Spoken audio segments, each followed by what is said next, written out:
Hello, welcome to episode number 97 of the Productive Wellbeing Show and day 9 of our 12 days of Christmas. Today, I am absolutely delighted beyond belief to be joined by Sarah Yates, the co-founder of Sea Arch, and Amanda Thomson, the founder of Scott and Thomson, for a conversation. Thomson and Scott, sorry. For a conversation all about alcohol-free drinks, the changes, the challenges, 2020 and 2021, what their plans are. So welcome to the show, Amanda and Sarah. Hi. Let me just check we're live on LinkedIn. That's awesome. So 2020, what a crazy year. I'm super excited to hear from both of you what's been going on. But before we get into what's gone on this year, Amanda, why don't you start by telling us about why you started Thomson and Scott and what you did before? Sure. Well, are we popping corks now? I wasn't sure. I poured a touch of naughty. I think, are we saving yours? I know up to you. Without a drink, even if it is 11 o'clock, but I think, it's always time for naughty alcohol free, so we're fine. I was a broadcaster, funnily enough, so I was the one asking the questions. And I think the synergy for me now is storytelling. The link originally with the champagne world, actually, where I started, I think there's a limited edition bottle there, was this idea that the pop of a cork for me was always that beautiful sound that delineated the start of something special and a party. And because I'm quite handsy and I got a big smile and big eyes, I was awful at hard news, and I ended up in the arts space. So I was doing film, fashion, music, the fun stuff, and that was when my champagne consumption started. I'd been brought up by a mother who was really into health food, so she brought me up in the 70s with a really natural, plant-based sort of farm-to-table sort of great diet, the type of diet that's achingly fashionable now and was kind of hippie then. So I never had much sugar in my life.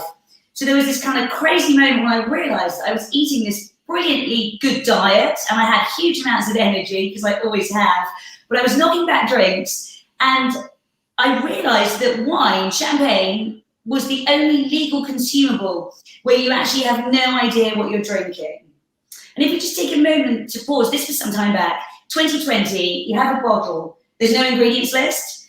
So that's quite shocking, I think, because if you think about any legal industry, whether it's medicine, whether it's foodstuffs, you know exactly every minuscule amount of what you're consuming. So that led me on this sort of journey of research, which was, could I create originally a champagne brand based on incredible taste, otherwise why bother in the drinks business, cutting sugar and being as open as we could about what was in the bottle. So that was how really my business started. And then I became a bit like Willy Wonka and the Chocolate Factory, with this obsession with whether the party could be started and we could have that pop of a cork and we would feel that special buzz I get when I drink a beautiful champagne, but with alcohol free. And that was really the start of the journey in developing Naughty. But if I'd known how hard it would be, I mean, I realise now in 2020, the reason Naughty's taking off around the world is it's bloody hard to make an incredible alcohol-free wine. We think we've got there, and here it is. So the idea with Naughty was really bringing the party without the alcohol. And I was really fed up with this idea that, to be rock and roll, something had to be alcoholic. And that's where Naughty comes in.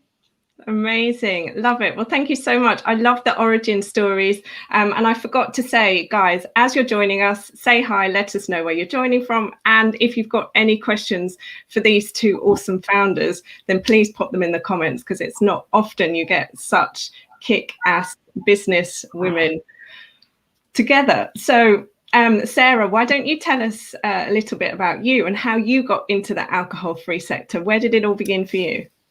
Well, I've always been in the hospitality business. I was always working in hotels, restaurants, always at front of house, really, customer facing, growing up in that, giving really good service. That's always the important thing to me, was giving good customer service.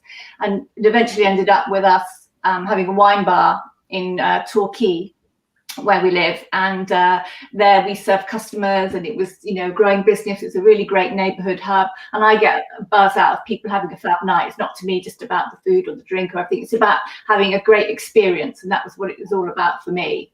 But we noticed, I know it's the last few years of business, more and more people were asking for what could they drink. They weren't drinking. What could we have to drink? You know, and so the Coke and the or water, you know, two extremes. One's too sugary, one's boring, or, you know, so what could they drink? And so that began the thought process, if you like, of where we would go and how we would think about introducing a non-alcoholic spirit. And us too, you know, we were getting to a point where we didn't want to drink alcohol all the time, but it doesn't mean you don't want to socialize. You still want to go out and have a good time, but you don't want to necessarily drink the alcohol or have the headache the next morning. So that started us experimenting. And Jeff, my co-founder, my partner, my husband, he is a pastry chef by trade. So he's used to using flavor, blending flavors. So he started with a still actually in the kitchen to try, you know, extract flavors from various things. Had some awful concoctions, but over time he did improve on it. So we did come up with a really good, you know, what we felt was a really good spirit. We have since then elevated it on. But to me, it was all about having a great experience, and that's what, you know, we're trying to do, you know, with Sea Arch, is give you that, you know, that full experience without the alcohol. Amazing. I love it. Thank you. So I've actually got both of your products, and we're going to do a bit of a tasting, and you're going to sort of tell us how is the best way for it to be served in a minute. But so Amanda, you've started sort of saying what inspired you really to create an alcohol-free bubbles. Is there any other sort of elements or stories that you want to add to this? Go on. So you'd like to hear a bit more about how Noughty came to be? Yeah. Sure. Well, really, I think taste for me has been my buzz, and I really left my previous career behind, all on a wing and a prayer. Moved to Paris and threw myself into wine studies at Cordon Bleu. They had just launched a wine diploma. It's very interesting, the wine business. It's historically on our side of the world, I think it's fair to say pretty elitist, and we're trying to do a lot more to diversify it. I mean, it's not only pretty male dominated for starters, but certainly in terms of colour and ethnicity as well, and we're really trying to change things in the industry, because I hadn't really realised quite how old school the wine business was on this side of the world. But there was a very famous, wonderful late sommelier, a gentleman called Gérard Basset, who originally started the Hotel du Vin, I think some of you might know, and he was known really for being the world's best sommelier. And he also was famous for bringing on women in wine. So he was my first port of call on researching the journey. I suppose classic journalist, I was like, right, you've got to research the hell out of this, because I wasn't about to launch myself into the business without earning my stripes. So that took me to Paris, and that really started the journey. And I became very famous for really never remembering the appellations, the facts, the figures. The reason I got on quite well in France is, for me, a really beautiful drink is about an emotion and a passion. And it goes back to, what do I feel when I pop a cork and have a glass of something delicious? And so the flavour and taste were everything to me. Branding, of course, is super important, but I would say, you know, there's no point for me having a great brand unless the taste is perfect. And that was really the driver, I suppose, but behind Noughty. And I think a lot of people have come to the alcohol-free space, perhaps not having an obsession with drinks. And I do think that my champagne obsession fueled the reason in my mind why alcohol-free has worked. Because in the alcohol-free wine space, it's been very problematic. I mean, most of them I wouldn't even treat as mouthwash. And I'm not being rude about any makers, I'm just talking about a lot of the bulk produced ones. The reason I think they haven't taken off is because they just don't taste great, and they're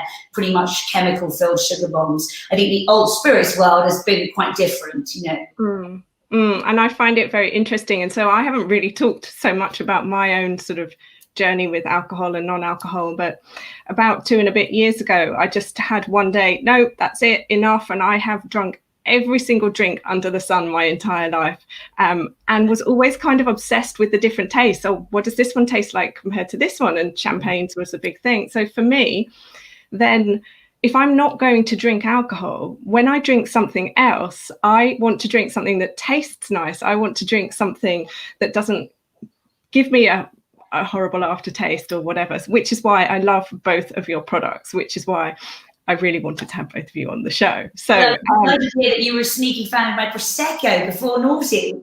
I was. That was how it first started. A friend of mine who sort of knows you through the founder sector in London said, "Oh, you must try this product." I tried it, no hangover the next day.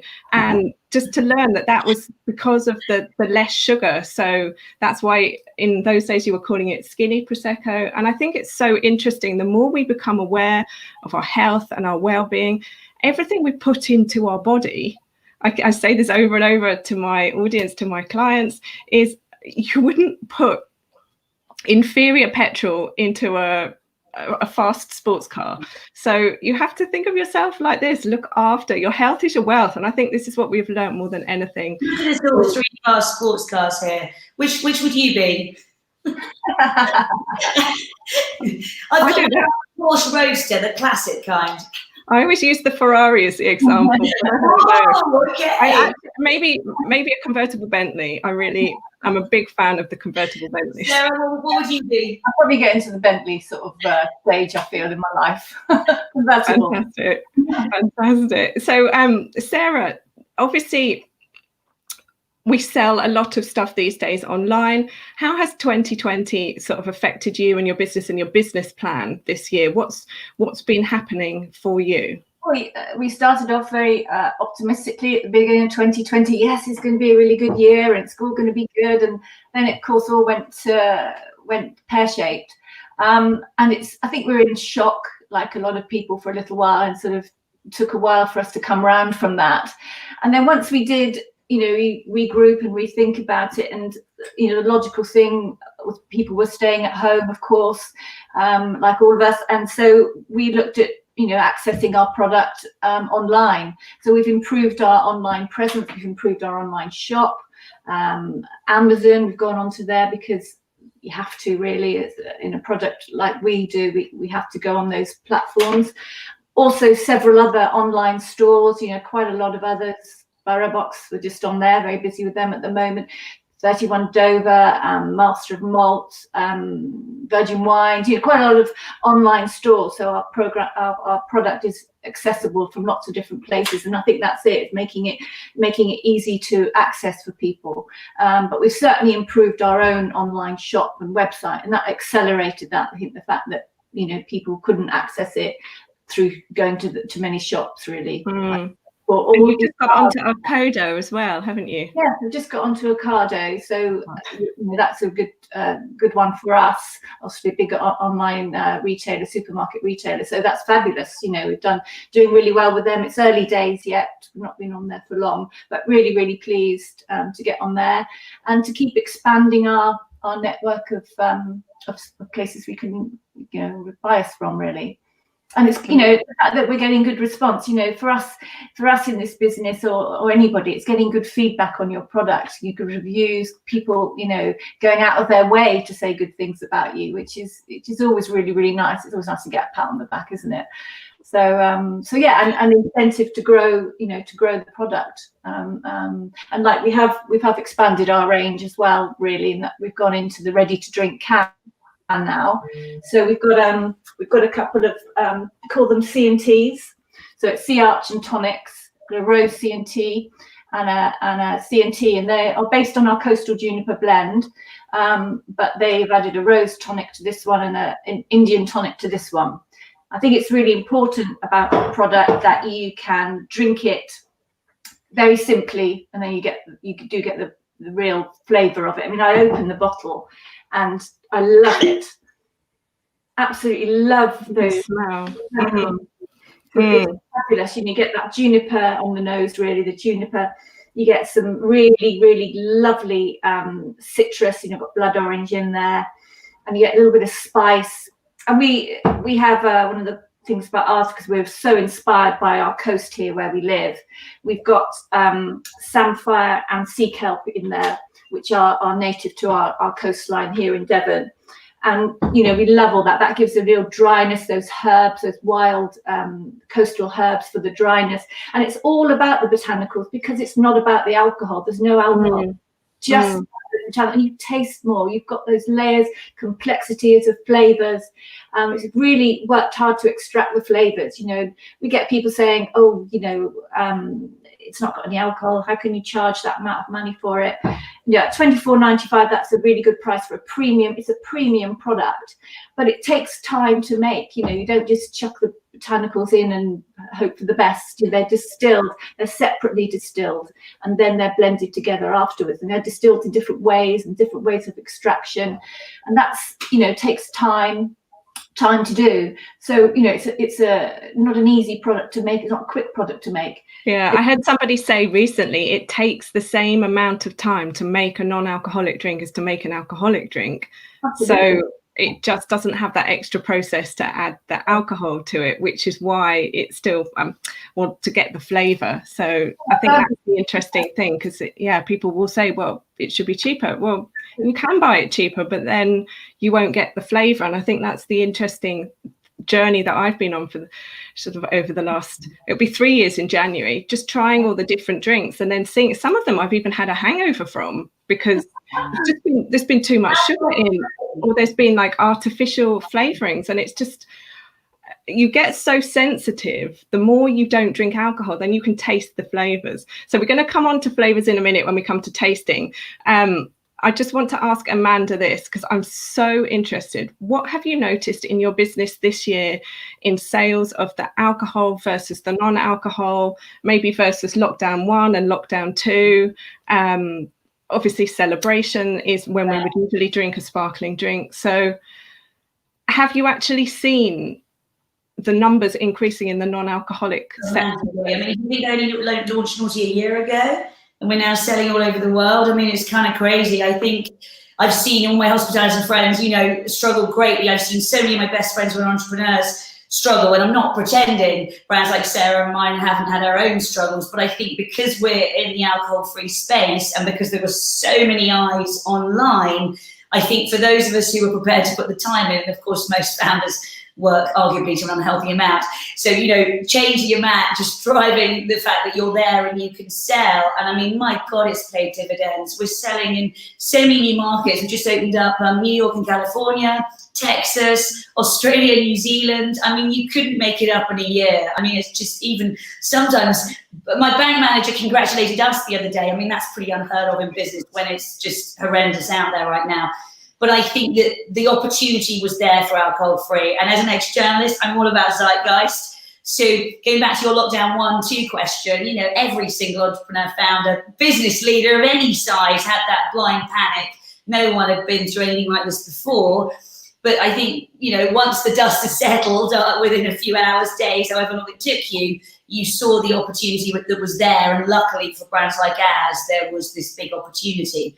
So first lockdown, our Prosecco sales were growing really well online, because we've always been multi-channel.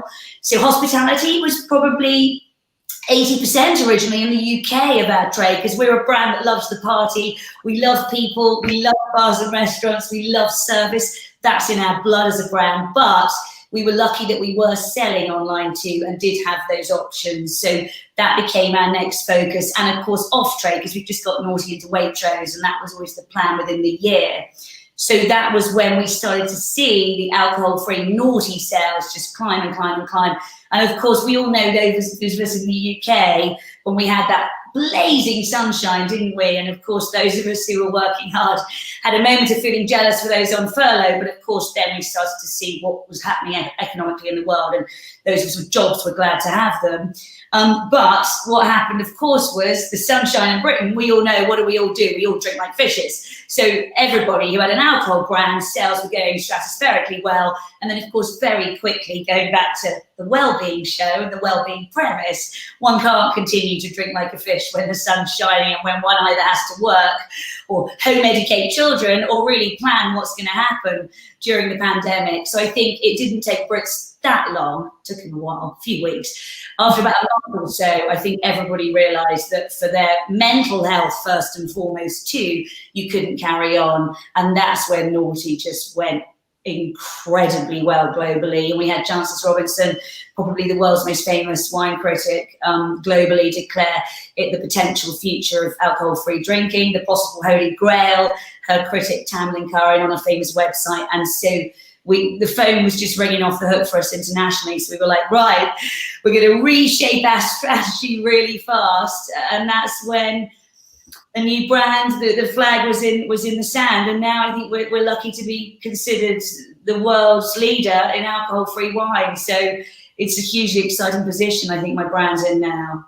I love it. And so just for reference, because then people always hear the overnight success, how many years was this overnight success? So an overnight success doesn't exist, does it? No. So, but Noughty kind of is. I guess you could argue it's my second brand, because I built a brand in Champagne and Prosecco. So this is arguably my second brand. I mean, it depends if you want to count all the time I spent studying. I lived 3 years in France, remember? So my R&D initially was those 3 years. And then we officially launched the portfolio in alcohol in 2016. So yeah, but Noughty, I think, will be looked back on as an overnight success brand. In terms of me as an entrepreneur, I've already built one brand in alcohol. So yeah, definitely not overnight. No, I think it's so key to reiterate this for people.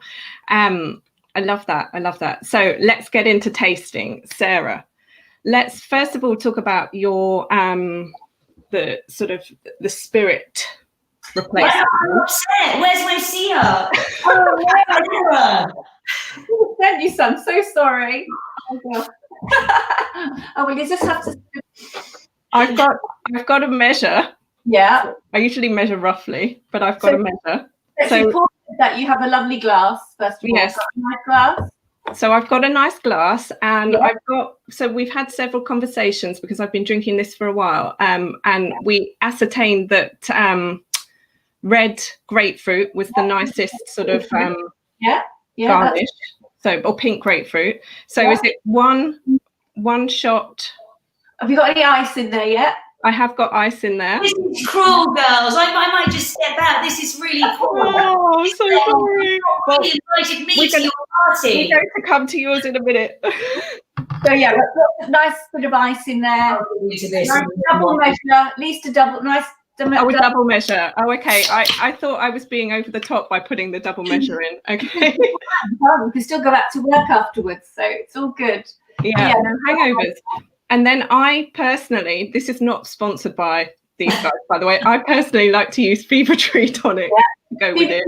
And I think the beauty of the quality ones of these is they don't need a lot of messing about with. They will taste good with a good tonic, a little bit of citrus. Cheers. A little bit of ice. Important that it's beautifully presented in the glass, in a lovely glass. And cheers. Yeah. And I really love both of your drinks for the sort of the holiday season coming up. And obviously we've also got Dry January.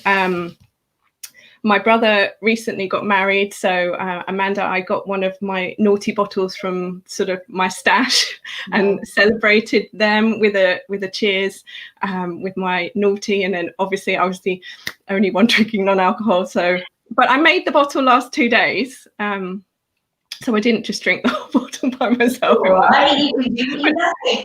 No hangover from it anyway, but I that is my sort of go-to drink. If people are having their gin and tonic, that's my go-to drink. And then now, Sarah, as you were saying, you've got these amazing the cans. teas. They're on the go, convenience. You could take them to a party if you wanted to, easier because you don't have to worry about mixers then, or if you're doing any of your outside picnics, your winter picnic outside or in your garden, a soiree. So that's where we can meet at the moment. So I love that. Do that, and obviously for the summer, serve them nice and chilled if you can. And they're really, really lovely. We're really pleased with them. They were a long time in the making. We had all sorts of hitches with those, but we got there eventually, just in time for Christmas, or just in time for Ocado, really, because they're listing all of our range. So we that was our sort of, had to get there for them and make sure we got the product on their shelf, really. And so I tried those at the weekend with a Chinese, and I, just for my personal preference, in case anyone's interested, I tried both. I thought that the rose C&T went better with the Chinese that I was eating than the original C&T. Just I love that we can just try all of this. Perfect with the Chinese takeaway. You have to do that. Exactly. Try all of this and try. It was a homemade one, FYI, but yeah. I'm sure it works with takeaway Chinese.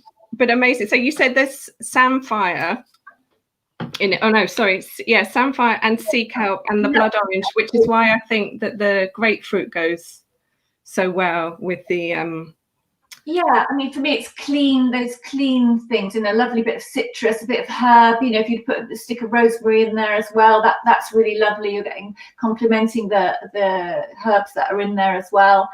And I say not too many sugary things. I mean, people mix up all sorts of various, cocktails with it, and that's great if that works. And that's absolutely fine. But keeping the sort of clean thing, really, it's you can make a lovely spritz with it. So I mean, this is low calorie, but you're reducing the calories even more. If you want to put a nice squeeze of citrus, a little bit of elderflower in there, and a soda, you've got a really lovely spritz.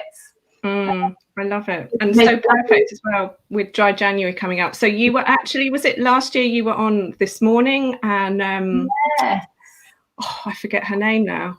Holly and Phil were on there. Holly loved it, didn't she? Oh yeah, they both did. I mean, Phil was there saying, "Oh, is this really non-alcoholic?" You couldn't believe that it wasn't alcoholic. But I mean, it was such a sort of so great to see ourselves, our product on there. Well, we weren't on there, but our product, better still, just the product was on there.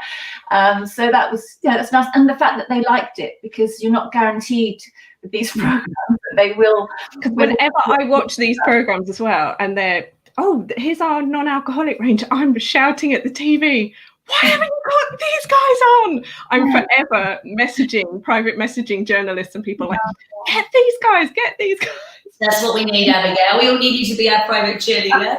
Yeah, well, people do the same for me in my business. So before we move on to Noughty, which I am going to open live, shock horror, Karima has said that she's been able to find Sea Arch on Amazon in Germany, because she's in Germany, and she's saying, Amanda, do you have a distributor for where could she get Noughty if she's in Germany? In Germany, I think we've just done a deal in Germany. Funny enough, it's made in Germany actually. So yes, it should be available in 2021 across Germany. We're launching with some.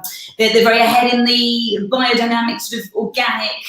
They've got a lot of stores over there, very forward thinking. So I think we'll probably be very much prevalent in Germany across next year. So amazing. And stick around to the end, because we're going to tell you how you can win each of these products as well, for your friend, obviously. But, I'm sure you're friends with your friend. Right, so let me do something that they say never to do on live. Let's open this bottle of milk. I wanted to do it because I wanted to hear the pop. You're a pro. You're an absolute pro.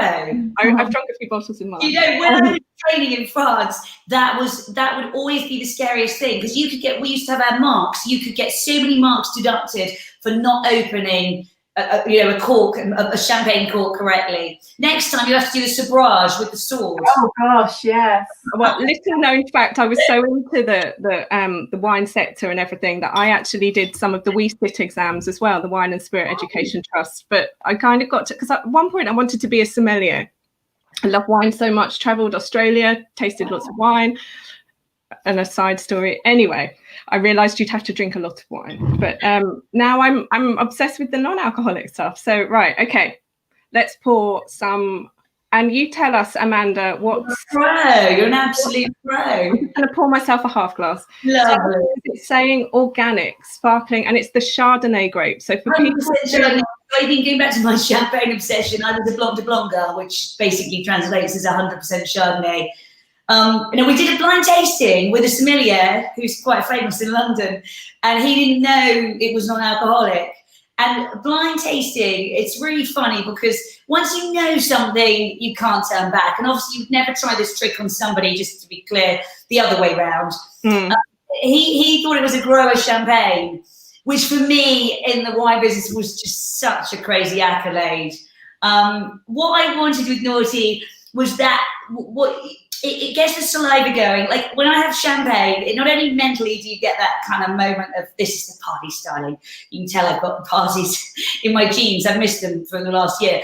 But also that idea that you actually want to start eating. The reason that sommeliers and F&Bs, and we're just launching the Corbin and King group in London, and the reason everybody in the food business, chefs, love Noughty is it gets the saliva going just like champagne does. Now you're starting to think, what am I having for lunch? Am I making a Chinese takeaway? Am I having maybe a truffle risotto? All those, Asian for anything. It's so flexible with its pairings. But I get that thing where I want to drink more. I don't know, that for me, have you now got it? And I'm frustrated, Sarah. Next time we do a cocktail where we have Noughty. We're going to do it in person next time. In 2021, we're going to do an event.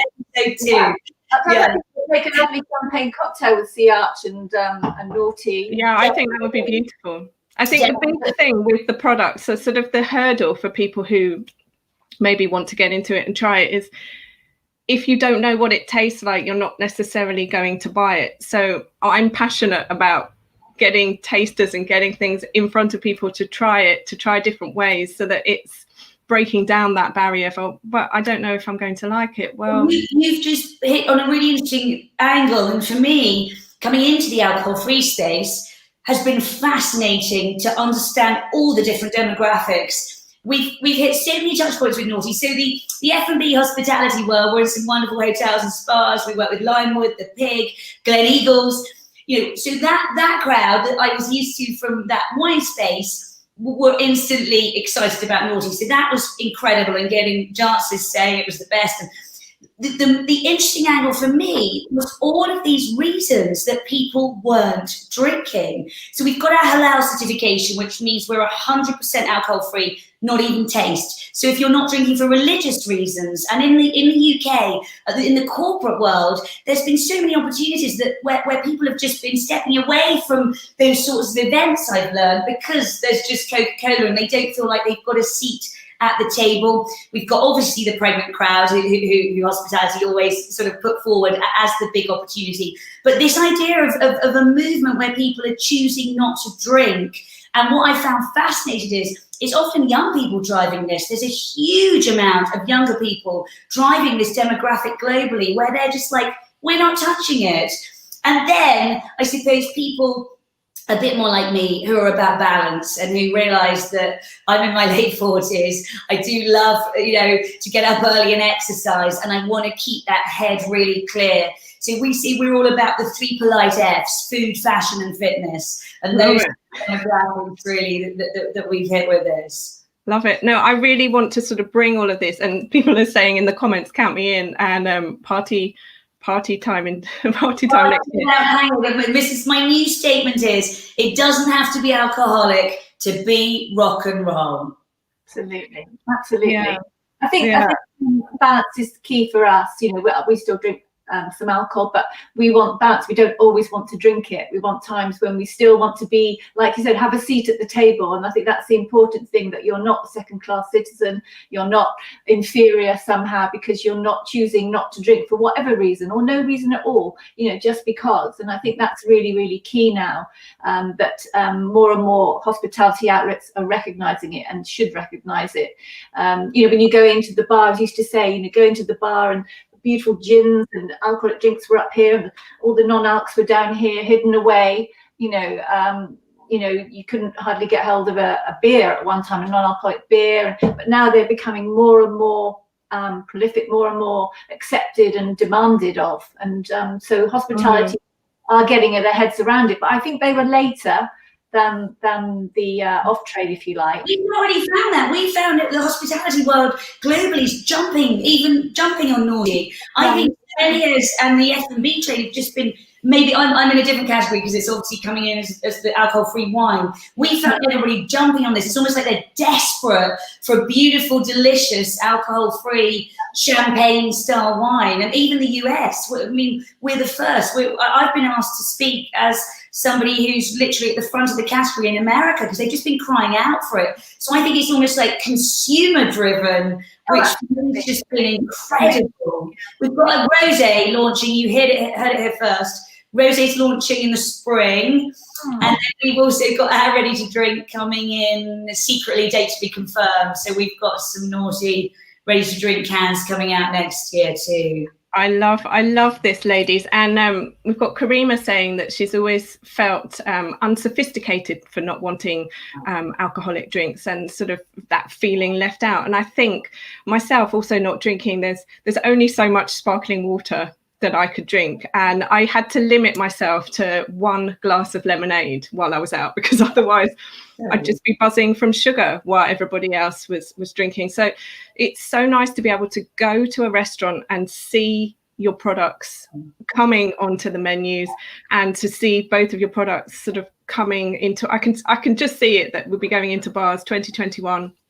And it's literally on the shelf like it is behind you there, Sarah. I think it's so fantastic. Somebody's saying, where can they find Noughty in the wine stores in London? So London, where's the best place to get it? It's Planet Organic. That is probably a good place to pop in at the moment, I would say.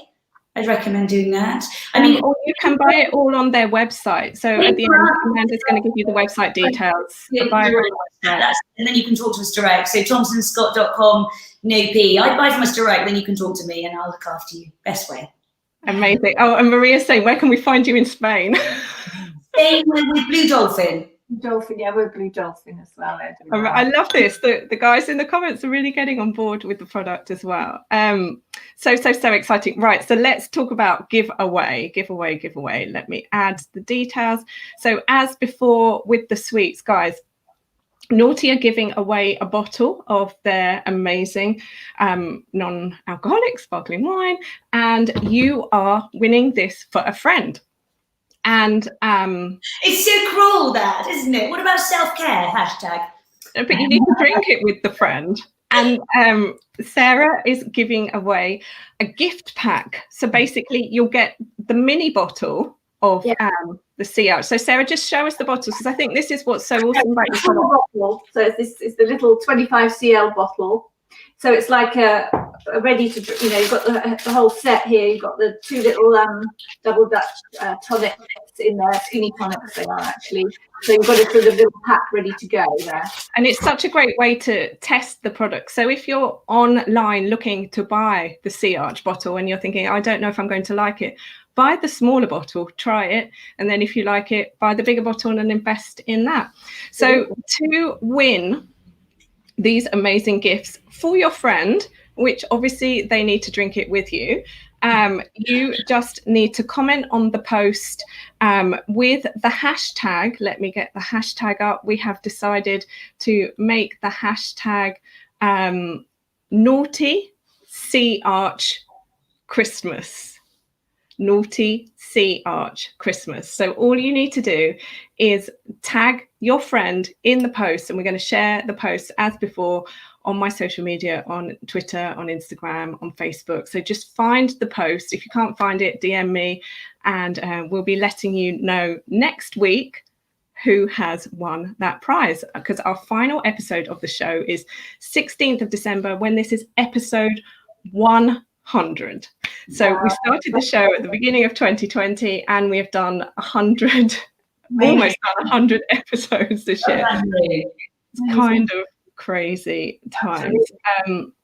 Jacqueline's asking, is Sea Arch in Waitrose? Jacqueline, Sea Arch is in Ocado, which is the online ordering part of Waitrose, I guess. Oh no, they're separate anymore. No, they've separate. They've gone in with M&S now, actually, Ocado now, I think. So if you go to ocado.com, then you should be able to find it on there. Yeah. Yeah, I was just going to say, I'm sure Sarah would agree, a huge thank you. I think it's amazing that you're cheerleading brands like us, and it means a lot to us in times like this. I think it's tough times for everybody, and I think the fact that you're out there doing this and promoting us is really kind, and we're very grateful. Thank you. And thank you so much for your time. I appreciate you're both very busy women. And I just wanted to say, so next year I will be bringing these drinks to events that I do, because one thing that puts me off with events, going to retreats, I'm not going to go to a retreat and start with a champagne reception. So any event you come to with mine, we'll be starting with a naughty reception. And you will also be able to drink the Sea Arch drinks as well. So I think it's so important. And there will be champagne as well if you want it, or maybe it might be, what is your other one called? The skinny Prosecco. Well, it's actually, so now there's Prosecco, yeah. Thomson Prosecco. Yeah, so that we don't have the hangovers, because no one's got time for hangovers. So part of my productivity thing is that we don't want to waste any of our life, any of our time with hangovers. And maybe if you're not you haven't been around the sun as many times as I have, you're still kind of into the hangovers. I'm like seriously not into the hangovers. I don't want to spend. Is it a hangover, really? Lying in bed with the world spinning. Like, if the world is spinning, I want there to be a different reason other than I had too much to drink. So thank you so much for your time, ladies. Guys, if you're watching this on the replay, leave any questions in the comments and we will get to them. You can watch this back on replay on all the social media channels, but the best place probably to look now will be on YouTube. And let us know in the comments as well, like if you're buying the products, tag us with the photos, because we just love to see it. And the other reason I wanted to bring these two on is so that you could see the personalities behind these businesses. They're not just amazing. They're not just like a brand with no face. These are people who started it for a passionate reason. Sarah's got a face, I've got a face. A mission and a vision. So support them, support small businesses, because these are small businesses. And every sale that you put through these businesses really matters to these women. I've just got a question, Abigail. I want to know what makes your head spin, what you're happy to make your head spin. Is that a late night show? That's the late night show. The late night show. So amazing. Cheers. I've got both the drinks. Cheers. Thank you so much. So guys, I just have to say, on Monday's show, we have got a panel discussion with 4 amazing guests, talking all about their biggest awakenings from 2020. So tune in for that show. And if you want to find out who those guests are going to be, you can go to my website, Success by Design Training, and here is the short link to that page. And that will be 11 o'clock on Monday. Then we've got, so basically next week, 3 episodes, and then that's it for 2020. We are done for the year. Crazy. So until next time, stay safe, stay well, keep washing your hands, and thank you for joining us. Cheers. Stay naughty. Cheers.